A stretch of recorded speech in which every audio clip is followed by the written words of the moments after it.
Hey YouTube. Hey guys. Let me get my camera set up so we can chit chat. Hey guys. Hi. Hey Miss. Hey everybody.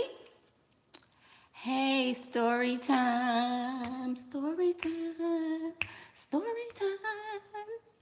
Okay, I feel like we need theme music for these story times. Y'all like these little things. Hey, I'm Michaela Pink, and I have a really good story time for you guys. A lot of you guys have been requesting that I do more story times, so here we go. Yes, I did. I'm Michaela Pink. I changed my name on YouTube so that we can be more official. Yeah, we'll just leave that there. But anyway, so I have to tell you guys about my very first sugar daddy. Okay, and this was back in, way in the 90s, pretty much. But let me back up even further than that, I guess. Okay, so sorry. So I was raised with a really, really, really good dad, right? He pretty much catered to me anything I ever wanted, anything I ever, oh, hey, from Europe. Hey, hey, hey. So anything I ever wanted, pretty much I got it because I was a daddy's girl. So he really, set the bar super duper duper duper high. Okay, so we'll start there. So I was used to being treated a certain way. I never really had to do a lot of things, for myself. I was very well taken care of by my dad. So, with that being said, when it came time to start dating, I had standards that were like way hunka, like out of this world high, right? Like he had to make, he had to have money, he had to have this, he had to have that, whatever. So my very first sugar daddy was a drug dealer. Ooh, the tea, the tea. Sip this tea, honey. Hang on, y'all. Let me get comfortable because this story gonna be good. So he was a drug dealer, right? And I was 17 years old. And don't say, oh my gosh, don't say, oh my gosh, because think about it. When you're 17, who is really making enough money to take care of you like that? Nobody, unless it's somebody super grown. And I couldn't be just dating anybody that was super grown. So, I had to do what I had to do. So anyway, he was I didn't have to do anything, y'all. I didn't have to do anything. This guy was, he was much older than I was, but he would take me shopping. He would take me on trips. He would buy me clothes for school. He kept my little hair and nails done and stuff. He came to my little games when I was cheering in high school. He would come to the football games and basketball games and stuff. And he would just be sitting there not really cheering for me, but like he was checking for me or whatever. He made sure I had food. He would bring my lunch. So I was like special because, in high school, nobody can leave campus. Nobody can leave campus. Nobody can come and go as they please. I was driving his car to school. I was it was ridiculous. So okay. So fast forward. So I dated him like for a while, like a year and something. And everybody else was trying to date me. And, oh, he's bad news. You shouldn't date him. Why would you want to be with somebody like that? And it was just a bunch of negativity because they was hating. Pretty much. But I was like, you know what? And this is where I messed up. This is where I messed up. I messed up because I started to catch feelings for him. I started to, think, oh, well, maybe this can go somewhere. And I started believing all his little stuff he was saying. So this one time I I was at his house or whatever. And there was always, of course, people in and out of the house, in and out of the house. And I was this sheltered little preacher's kid. So, I'm like, ugh. They be having parties and stuff. They be having people come over. Oh my God. I wanted to be ghetto pretty much because he was ghetto. So I wanted to kind of fit in with his lifestyle or whatever. So there was this one time I was at the house, right? And, like I said, people would come in and out, in and out. And there was this girl that would always come to the house. And so she would always, I was the princess. Everybody had to speak to me. Everybody had to say, hey, how you doing? He would have people come bring me stuff. Anything I wanted. If I wanted KFC, if I wanted to go to the mall, whatever I wanted, he had somebody to do it if he wasn't available. So there was this girl. And she would always come over and come over and come over. And I never thought anything about it, right? And so one day I think he went and, did whatever he was doing. And she was like, hey, do you know who I am? And I was like, no, not really, And she was like, well, when you're not around, then I'm over here, right? And so I was like, okay, I'm not knowing, I'm not knowing, what she was talking about, basically, because I was so young and dumb, I had no clue what even was going on. So she was like, when you're not here, I'm over here. So I was like, okay, And so she left or whatever. And when she left, I asked him, I was like, well, this girl said that whenever I'm not here, she's here. And he was like, what? And he got so mad, I could tell he was so heated or whatever, right? So, fast forward to a couple of days later. So the girl comes over, y'all. The girl comes over, and her eye was like, oh, y'all see that? Y'all see that crease? Ew. But anyway, her eye was swollen, to the 10th power swollen. And I was like, oh my God, and she had this was the summertime, she had bruises and stuff all over. And I was like, what happened to you? And she just looked at me and kind of, put her head down or whatever. But it was so sad because I think he had either had somebody to beat this girl up, or I don't know if he beat her up or what happened. But I was like, ooh. I was just looking at her like, dang, that hurt, didn't it? So I was like, oh my God. But anyway, so that was one instance where I was like, okay, maybe there's something a little shady going on, maybe. But I didn't care because I liked the way I was treated. I was going on trips. I was flying all over the country. And of course, my parents was like, where are you going? What are you doing? What's going on? And I was like, oh, it's just, I don't know what we'll call him. We'll call him, I don't know, Robbie or something. Oh, Robbie. It's just Robbie. He's, I'm going with him here and here and here. And my dad kind of knew. I think my dad kind of knew that this dude was in the game, but he kind of was like, well, I understand, because you're still young and blah, blah, blah. My dad was so cool, y'all. He gave me so much game. He would be like when me and Robbie would get into arguments and stuff, my daddy would be like, well, if he said this, then that pretty much means that this, whatever. So my daddy is the one that told me that the girl that got beat up or whatever was his other woman or something. And he was like, but you don't want to say nothing about that. You don't want to say anything because then it's going to put him in a position to choose, and you don't want him to have to choose her over you. So you keep your mouth shut. You keep getting your money and let him do whatever he does. As long as he's giving you money, as long as he's taking care of you and he's not putting your life in danger, it is what it is. And this is what my dad told me, okay? So my dad pretty much hit me to the game, to the 100th power. But my first sugar daddy was a drug dealer, a dope boy. And he was big time where we were from. So, everybody knew him and stuff. And it was just so it was exciting, the lifestyle. I would be going, he had a big old, what's them big cars with the big steering wheel? Impala or something, I don't know. He had a big old car, and it was real nice on the inside. And back then Aaliyah was popular, so I had my little hair with the y'all know with the one little part coming down, and my hair was all long, and girl, my hair would be blowing in the wind, and I would be going to car shows with him. He used to take me to we used to go to St. Louis a lot because where I'm from is kind of close to St. Louis. We used to travel all over. It was just so much fun.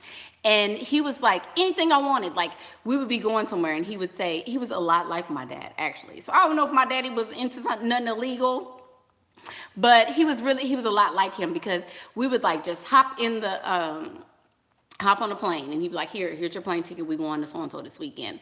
And that was the first time I went to Hawaii, was with him, because he asked me, what did I want for my 18th birthday? And I was like, I want to go to Hawaii. You know, just throwing it out there. And I had tickets to Hawaii like within a week. It was so nice. It was just so nice. And of course I was, you know, being fast with him and doing all kind of stuff. So we did have a little scare.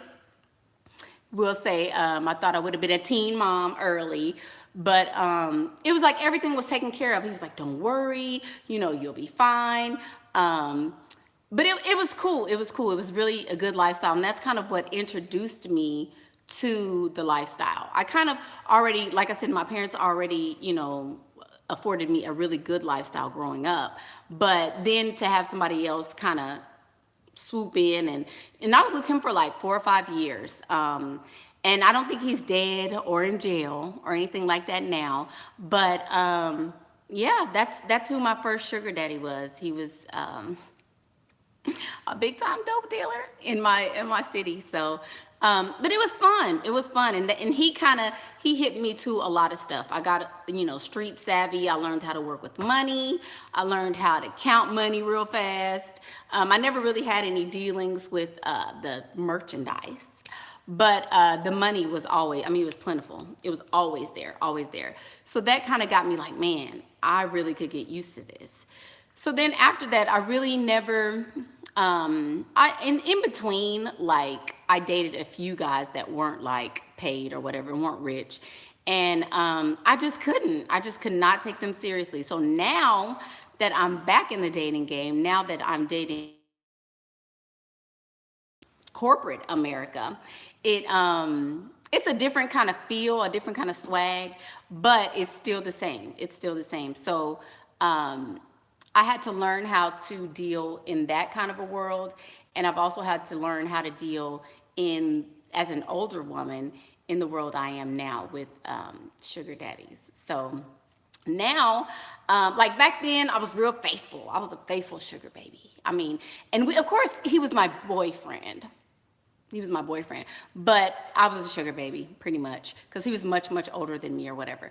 But like now, instead of just dealing with one, I have multiple sugar daddies. So that really makes it fun, interesting, being feminine, and the other one kind of likes a little more fitting clothes. So it's just, when you are a sugar baby, you have to learn the dynamic. You have to learn who is, what he likes, what he doesn't like, and you have to kind of accommodate yourself, or acclimate yourself to whatever he likes. So, you know, with him, I was real bombshell. Like, I would wear my little Daisy Dukes and a little top like this or whatever, and I would always have my nails done and be like, hey, you know, and I would be seen and not heard, you know. And so it just depends on the guy that I'm dealing with, how I'm able to navigate between them. But yeah, being a sugar baby is fun. It's a fun life, but it takes a lot of discipline, self-discipline. It takes a lot of self-care. You have to really put a lot into your looks, a lot of time. You have to learn speech, lingo, depending upon who you're with. Like, one of my sugar daddies is from Pakistan, right? So I have to be very conservative when I'm with him. Like, I can't wear stuff like this, but, you know, I'm not wearing all that other stuff like the other women in his culture, you know? So it's kind of, at times it gets kind of difficult, but it's fun. It's fun. And somebody just asked, where did I meet my sugar daddies? I meet them as I'm out and about in the city that I live in. So I meet sugar daddies at, like I said, I've met them at Target, Best Buy. lots of retail places, because the area that I live in is kind of ritzy. So, not ritzy. Let me stop being bougie. It's not ritzy, but it's not a poor area. It's a nice area that I live in. So, okay, give you more tips. Okay. So it's a nice area that I live in. So I go freestyling, scouting, whatever you want to call it. When I want to get my roster up, I will go to one of those places, and I'll probably wear something like this, and just be like, oh, can you help me? What is your advice for girls getting into sugar baby lifestyle? Okay, so more tips for being a sugar baby. You have to work on your look. Period. That's the number one thing. That is the number one thing. How do you start the convo, or how do you... Y'all asking too many questions. Ah! Okay. If you guys work on your look, you can get any man to approach you. It's all about your look. 100%. If you have Instagram, you need to go on Instagram and see how those girls are wearing their makeup. That's how your makeup needs to be. See how my makeup is kind of like, a little much. I got sparkly stuff and lashes and stuff going on. That's how you have to look. If you are looking just plain, if you I have on gloss, I don't have on lipstick, but it's because my eye is all extra. So you kind of have to balance it out. If I'm having all this out, I'm not gonna wear a little bitty mini skirt. And this is like a bodysuit. It's not a dress, it's like a bodysuit. So you have to learn how to balance. You have to learn, okay, how do I kind of get in his way a little bit so that he can see me, I don't necessarily start a conversation with a man, but I will kind of if he's at the cabbages, I'll stand by the cabbages and I'll be like, man, these sure are some big cabbages, huh? Don't you like big cabbage? So good. Say something like that. You think he not gonna ask for your phone number? I mean, come on. So it's just about being flirty. It's about your presentation. It's all about what you look. That's the main thing I can tell you. You can meet a sugar daddy anywhere. You can meet a sugar daddy when you're getting your car fixed. You can meet a sugar daddy when you are at your kid's school. I'm busy and ugly. Is there a chance for me to marry a sugar daddy? If you're ugly, no. What?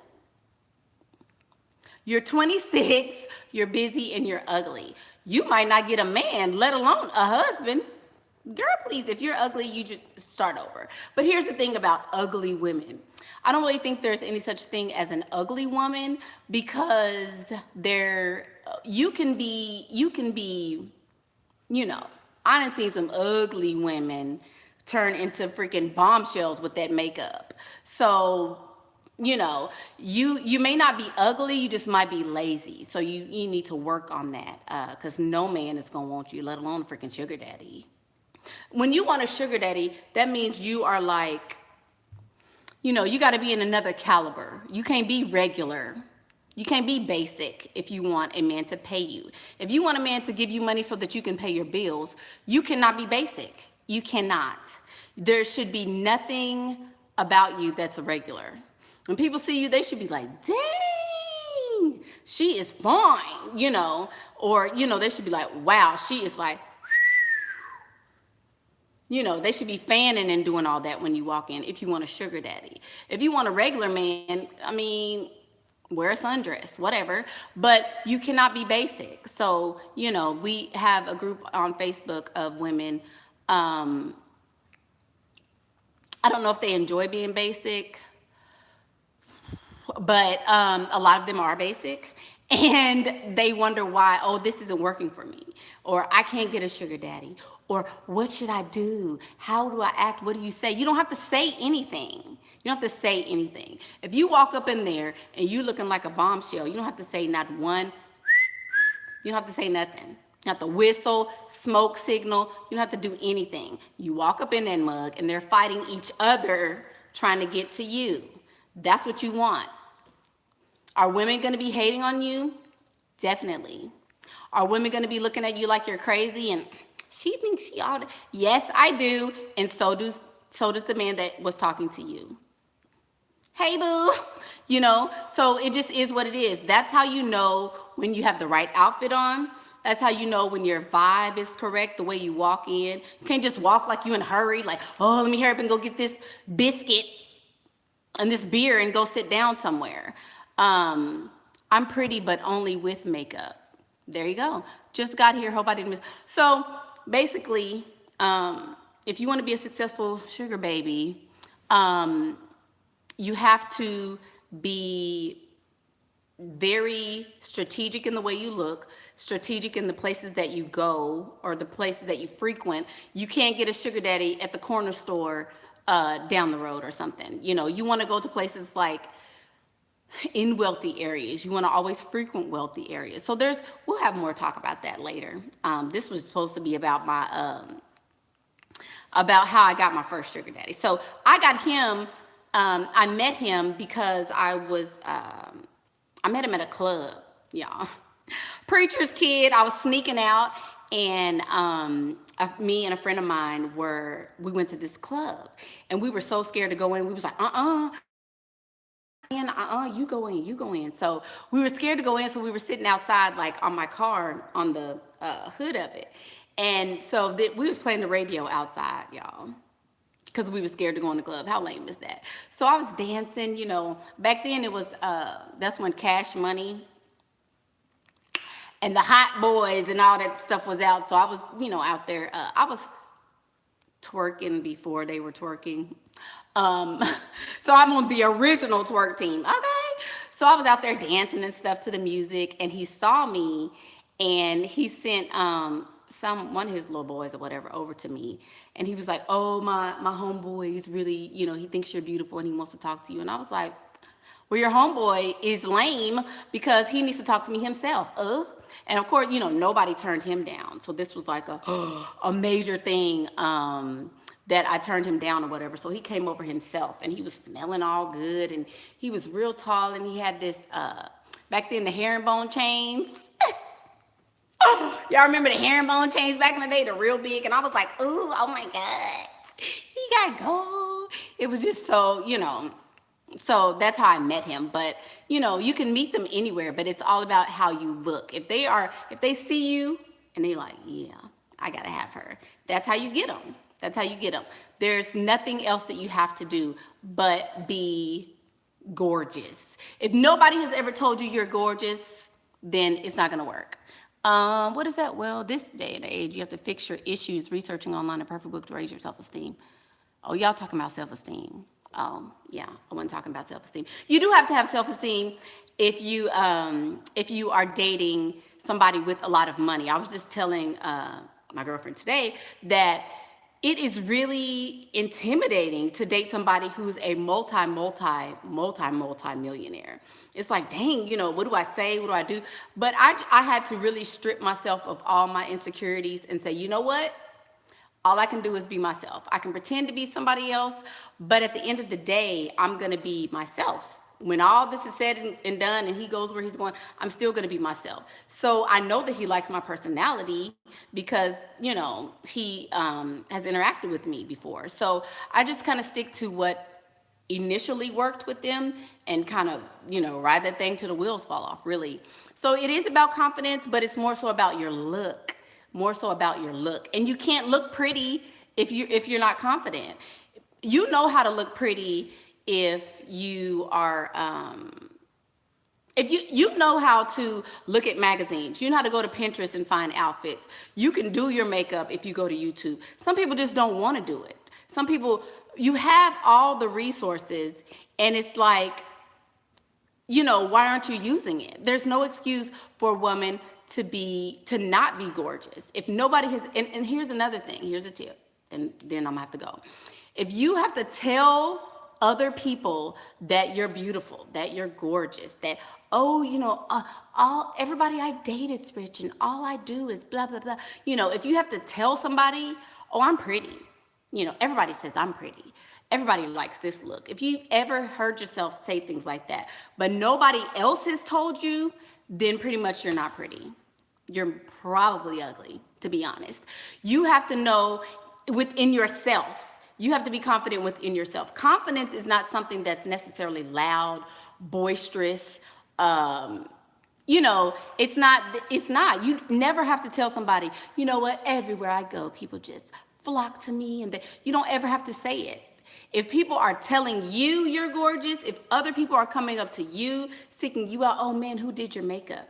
Who does your eyelashes? Who does this and that and that? And they ask you for tips and who does your hair and all of that. That's how you know you got the right look going. If that doesn't happen to you on a regular basis, you need to try again. You need to keep trying because you don't have the look. So that's pretty much how I got my first sugar daddy, y'all. Being cute, being young and fast. That's how I did it. That's where I met him. And that's it. Thank you guys for watching. Don't forget to subscribe, like, and share. And I'll probably be back with another video. So see y'all later. Bye.